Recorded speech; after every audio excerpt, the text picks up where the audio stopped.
Hey everybody, it's Dr. Susan. How are you? Thank you so much for joining me. Today's podcast is called The Diversity Con and what diversity really means. Okay, so before I get into our topic, I just wanted to say, based on the previous episode, which was about how race is racist, I am going to have to do a part 2 because I think people are still struggling to understand how race was socially constructed about 250 years ago. So the modern concept of race and the institutionalization of race was constructed about 250 years ago.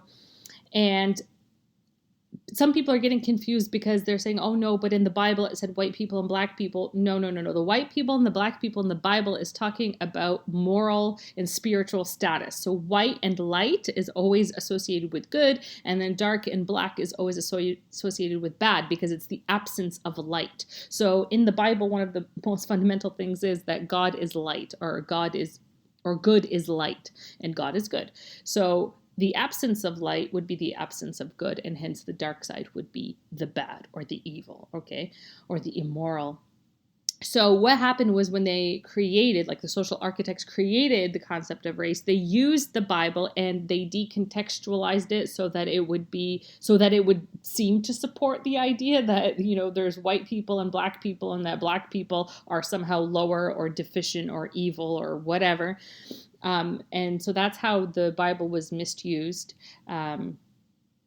to support such a terrible ideology, which is the ideology of race. Now, just because race is socially constructed doesn't mean everything in the world is socially constructed. Hell no. I mean, gender is not socially constructed. I'm sorry. It just isn't. Okay, there is a biological basis for it. Either, you have an X chromosome only, like you only have X chromosomes, right? Or you have a Y chromosome and whatever else, okay? So if you have a Y chromosome, you're a male. If you don't have a Y chromosome, then you're female. That's it. There's nothing to it. And it doesn't matter what you look like or whatever other people say. Well, what about, it doesn't matter. It's just something biological. Now, if you want to contest femininity and masculinity, that's fine.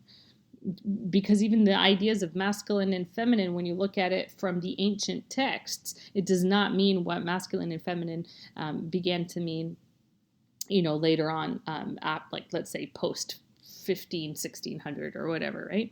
So go ahead, contest things like masculinity and femininity, but male and female, that is biological. That is not a social construct. Race is a social construct. Now, probably what people don't understand is the difference between race and ethnicity. Now, while race is a social construct, ethnicity is not. It's biologically, it's a biological feature. It's not really an identity, because the identity part is more, it's very much political and cultural, but there is DNA to determine your ethnicity. There is no DNA to determine your race. So there is a huge distinction between race and ethnicity.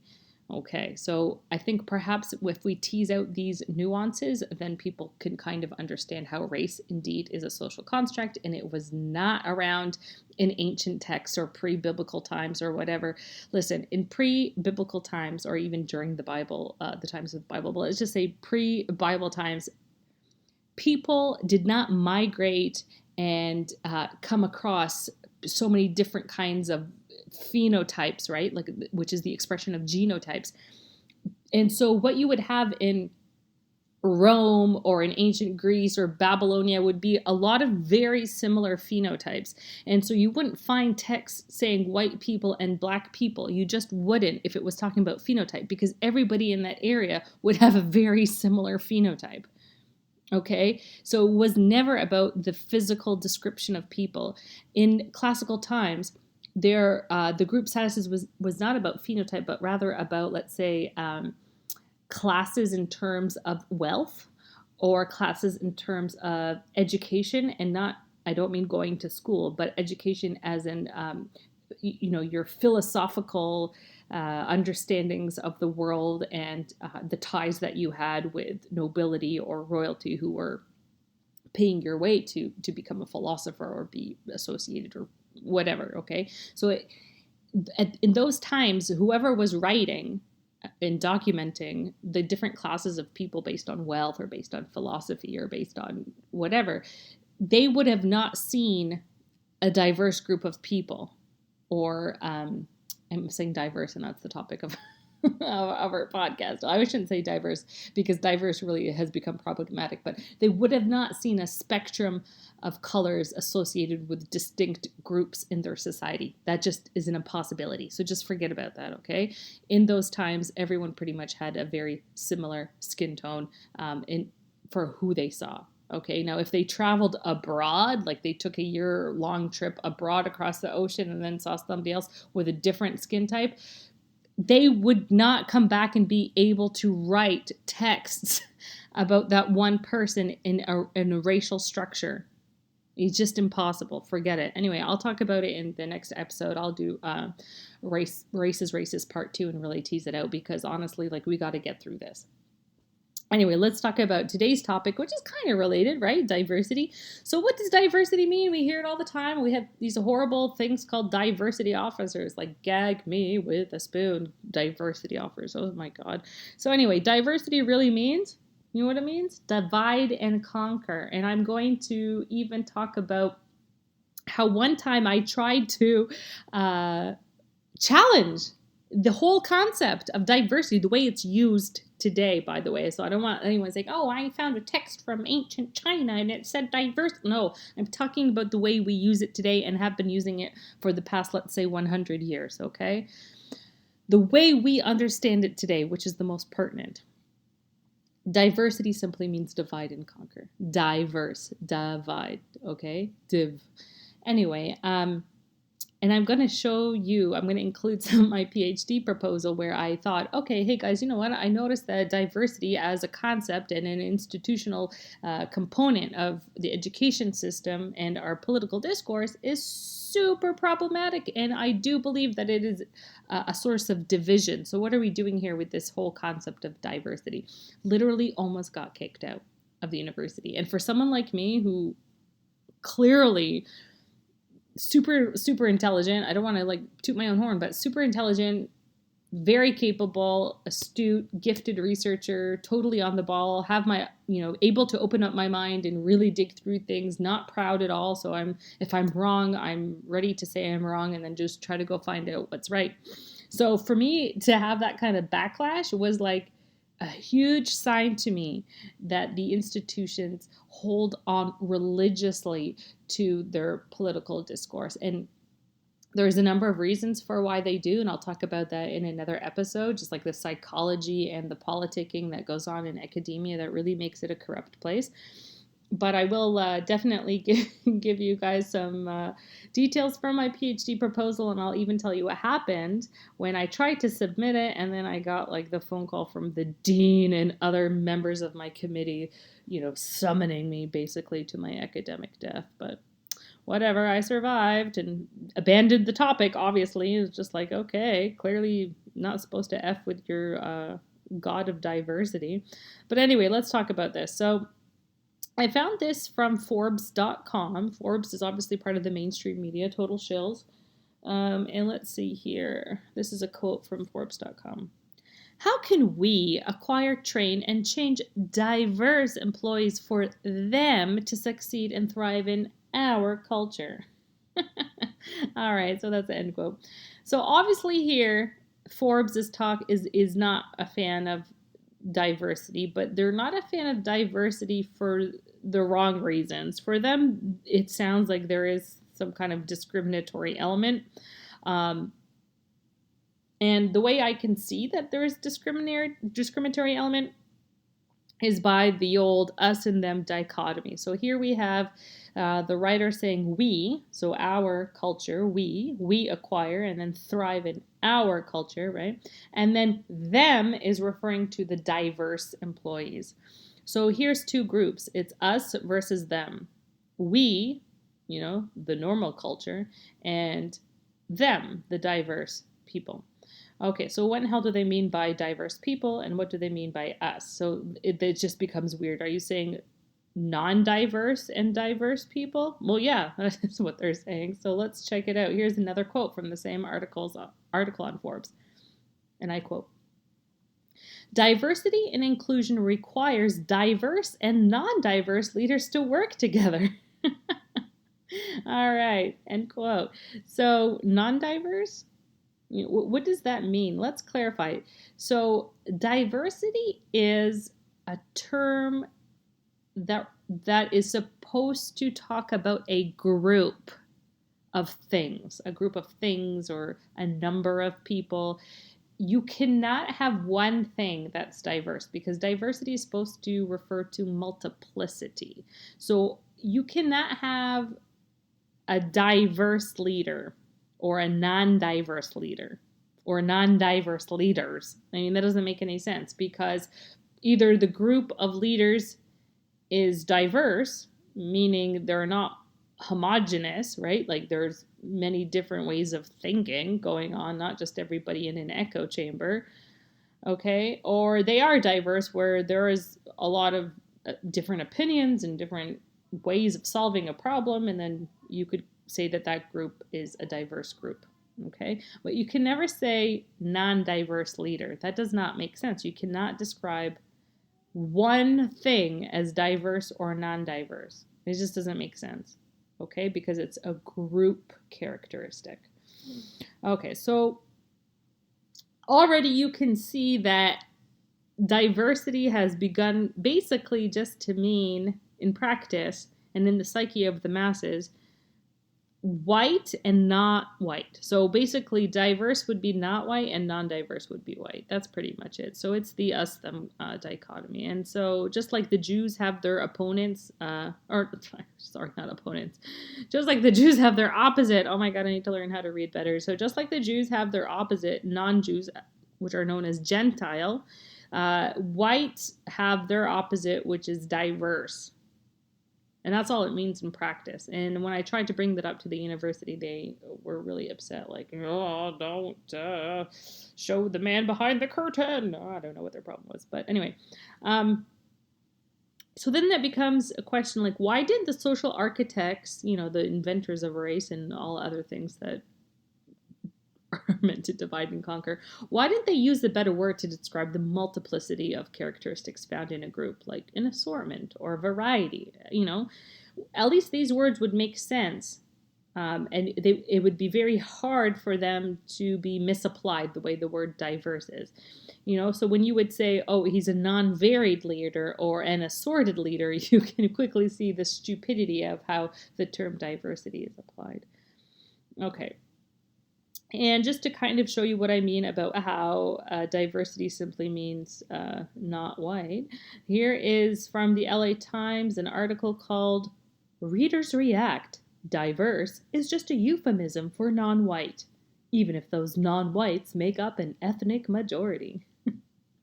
So again, we see here two groups who make up a majority, white and non-white, right?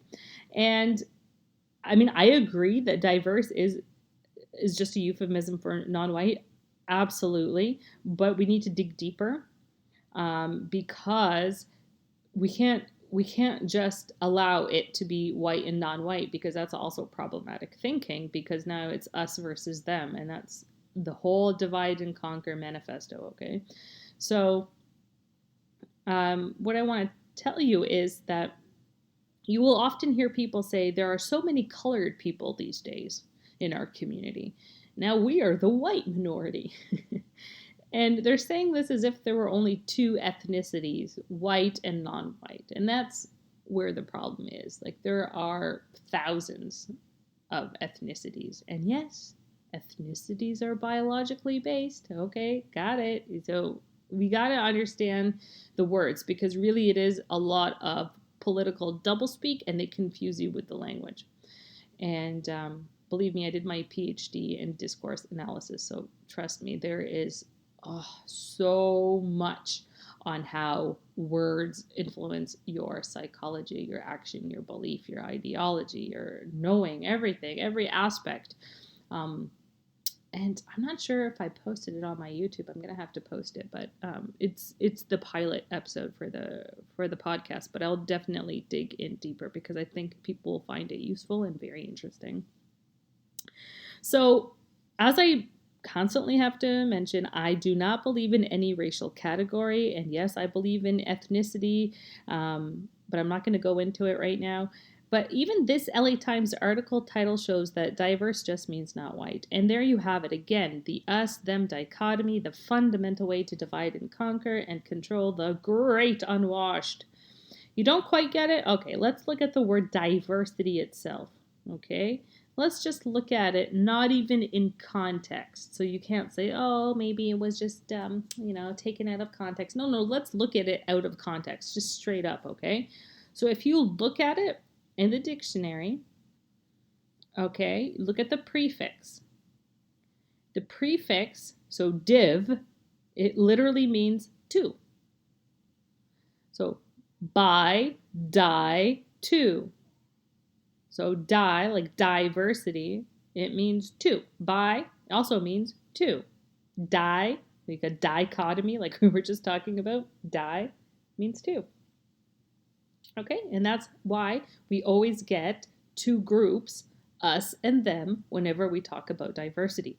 It naturally is going to be white and not white, or, Jew and not Jew, or whatever, okay?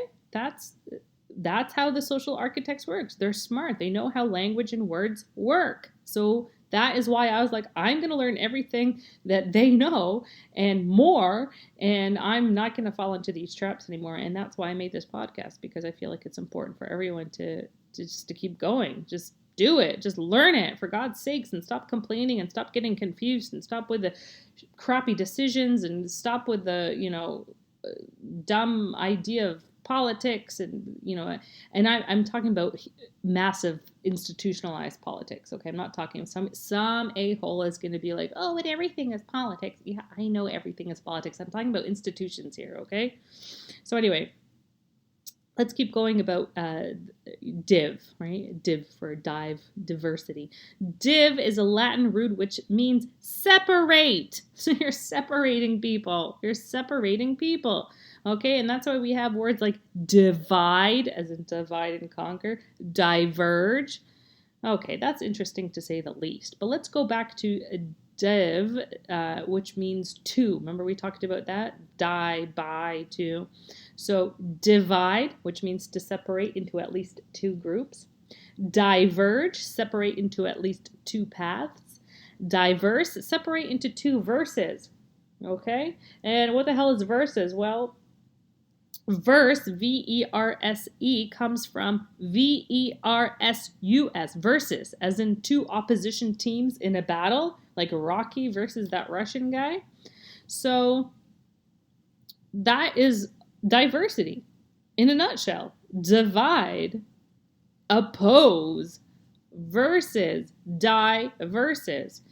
Okay? It is meant to divide and make people hate each other. That is what it is. And yet in academia, oh my God, they pretend to be oblivious to this fact.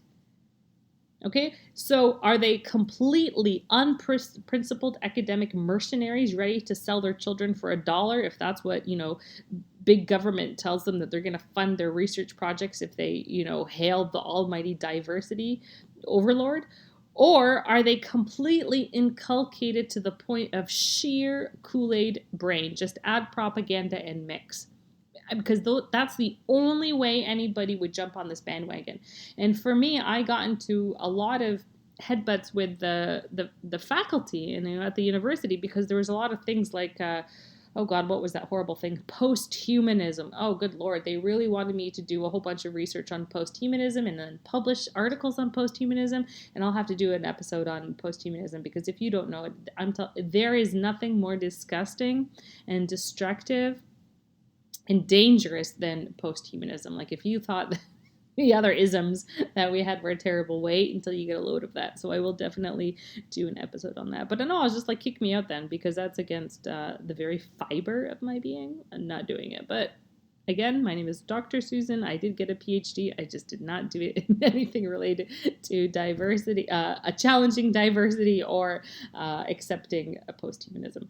Anyway, so let's get down to the juicy bit, which was when I proposed to the, what can we call them, the intellectually lazy university. I told them, hey, what about this study about, I forgot what I called it. It was something like is diversity dividing our, no, is diversity a divisive mechanism in our curriculum? I don't know what it was called, but anyway.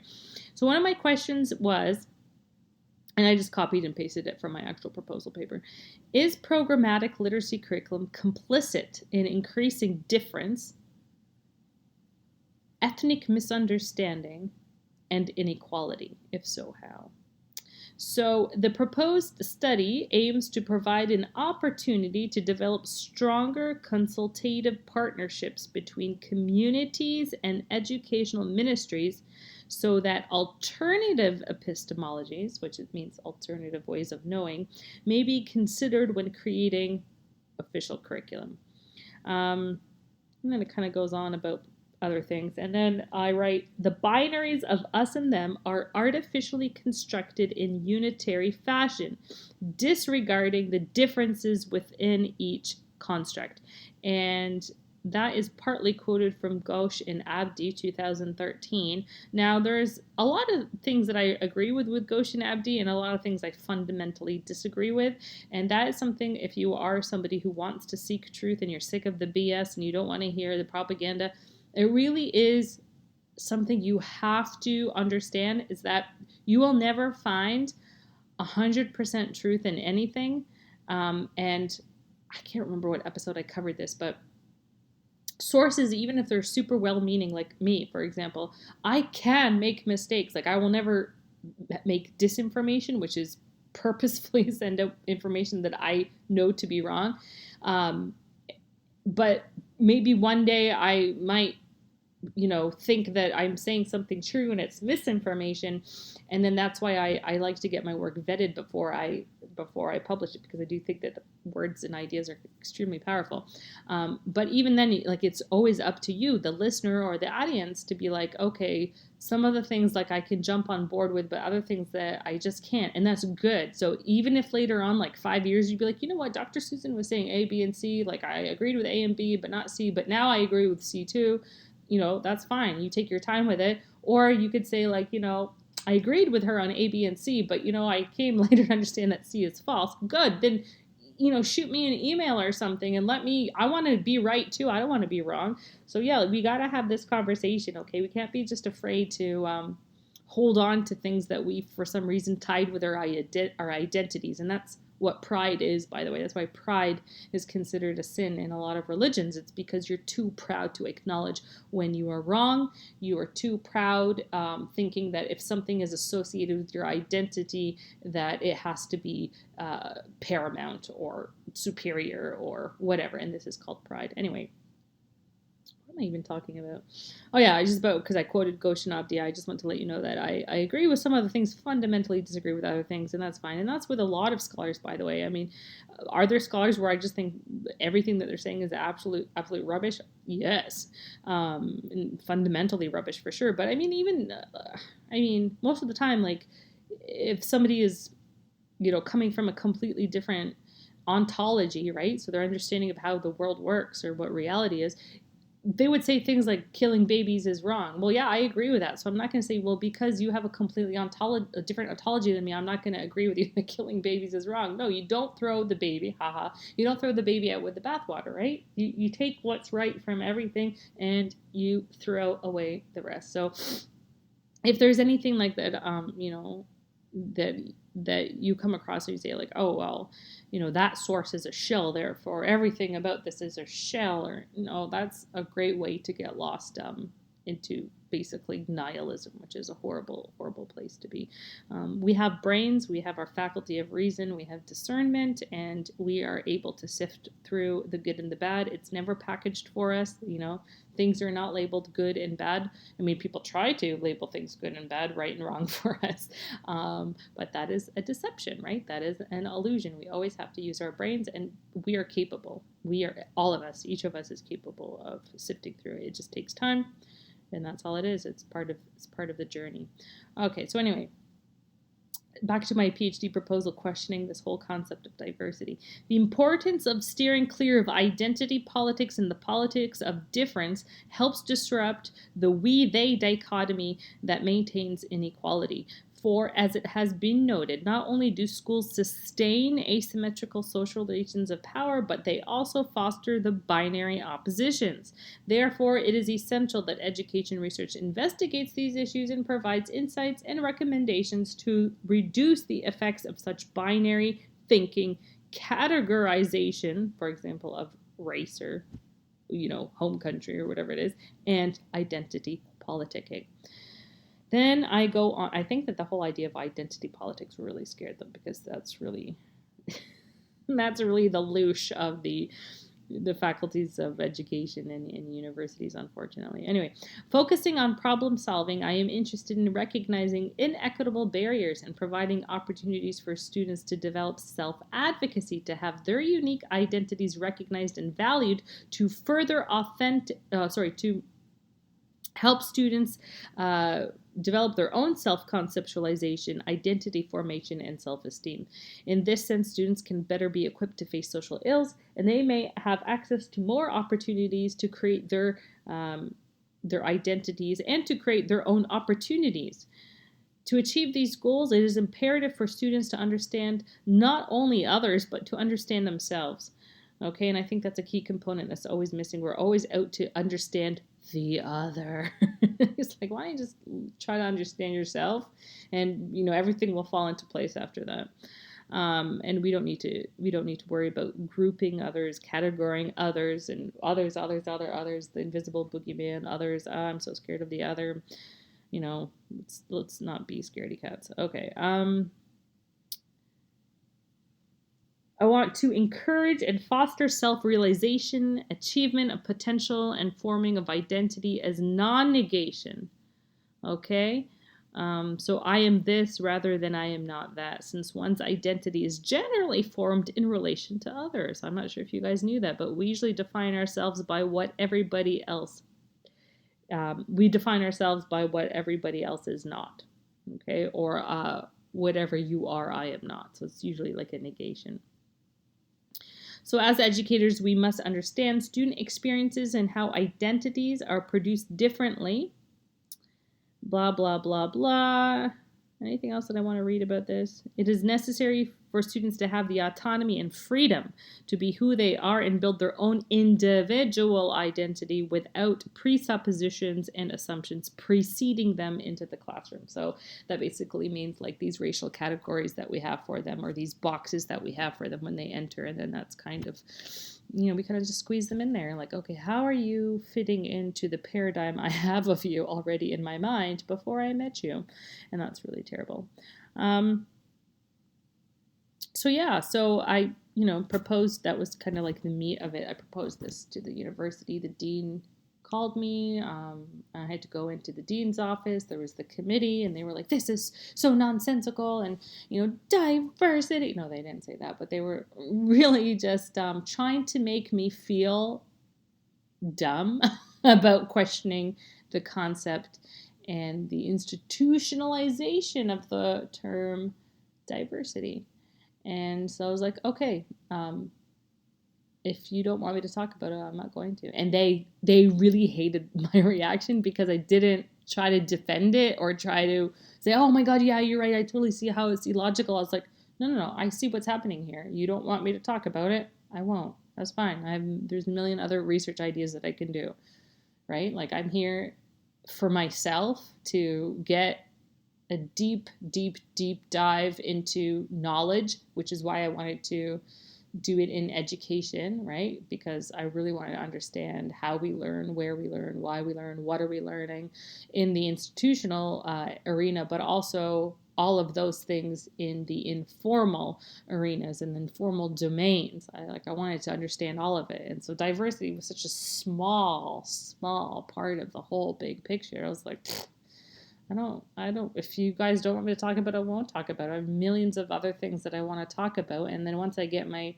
my Ph.D., I'm publishing and disseminating at least different ideas. You see, they don't want diverse ideas, by the way. They'll go around saying diversity until they're blue in the face. But if you come to them with a different opinion about diversity, as weird, ironic as that sounds, They get really, really upset about that. Anyway, I was just like, okay, you don't want me to talk about it? That's fine. I'm going to submit another proposal. And I did. And I did it all about language. I did it about language because I realized how language was so central to the control and to the propaganda and to the misinformation and the disinformation. It was all about language and discourse and how it works in psychology, how it works in learning, how it works in education. And so that's what I did, and it really helped me to decode the world. Okay. All right, how are we doing for time? Because I am a rambler. Okay, 30 minutes. Let's try to cut this down here. So here we go. I talked a little bit about this. So scrolling through I'm just kind of scrolling here. So these people, like the dean, who are really just like delivery boys of the information for those sitting on high, not the ones who drink or serve the Kool-Aid, but the ones who give the orders for the Kool-Aid. So you could think of like the dean of the university as somebody who serves the Kool-Aid, but then she's obviously getting orders from someone else who doesn't serve. They're above serving the Kool-Aid, but they tell you need to go serve the Kool-Aid. Anyway, so these people, they know damn well that the whole concept of diversity is an illusion. They know that it is meant to divide and conquer and place those creatures, these people sitting on high, to keep them sitting on high at the top of their fraudulent totem pole. These are the same creatures who want everyone to keep their old culture. They want them to continue maintaining their first language in the home and dress in their cultural clothes so they want you to see different. They want your your empirical senses and your empirical data gathering immediately to see difference. Okay, they want it to be staring you right into the face. That's the whole point. And then they'll start talking about how assimilation is like the worst, and they actually call it murder. I think it's called culturecide or something, like homicide but culturecide. So they're like, no, don't let anyone assimilate and blend in and fit in. No, everyone has to stick out like a sore thumb so we can identify them. And, this is how the divide and conquer is going to work. Otherwise, where are the lines to divide and conquer, right? People just are going to melt into a community and be functioning, and God forbid that happens. So that's what these creatures want, okay? They want chaos. They want people essentializing others based on superficial things like phenotype or, other languages that they might speak. They want people to feel different. They don't want you to fit in. They don't want you to share common epistemological communities or symbolic culture. They want to divide and conquer.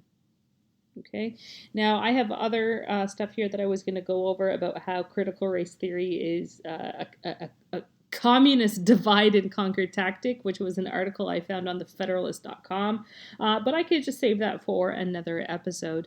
So for now, just wanted to remind you that diversity is divide and conquer, and we've seen it throughout history. We just need to open our eyes. We need to be aware to the language that they use, because language is propaganda. That's how they do propaganda, is through language. Not saying that all language is propaganda, but I'm saying without language, there's no propaganda. Propaganda depends on language. So let's be careful about what we believe and dissect, break apart the words and the ideologies so that we don't fall for their stupid traps. Okay, they think that we're morons. We are not. We're smarter than they are. All right. Next episode, I'll talk a little bit about race, and I think I'll throw in this stuff about culture and ethnicity and all that also inside that episode. I think it will be nice and robust. And if a group of people, don't understand that the basic part of a cohesive community is sharing moral and epistemological beliefs, then we will always revert to dog-eat-dog mentality, and that's what they want. That's what the social architects want. And I say, no, thank you. We don't need your diverse and conquer overloads. We don't need it. Thank you very much. This is Dr. Susan, and I'll see you next time. Ta-ta.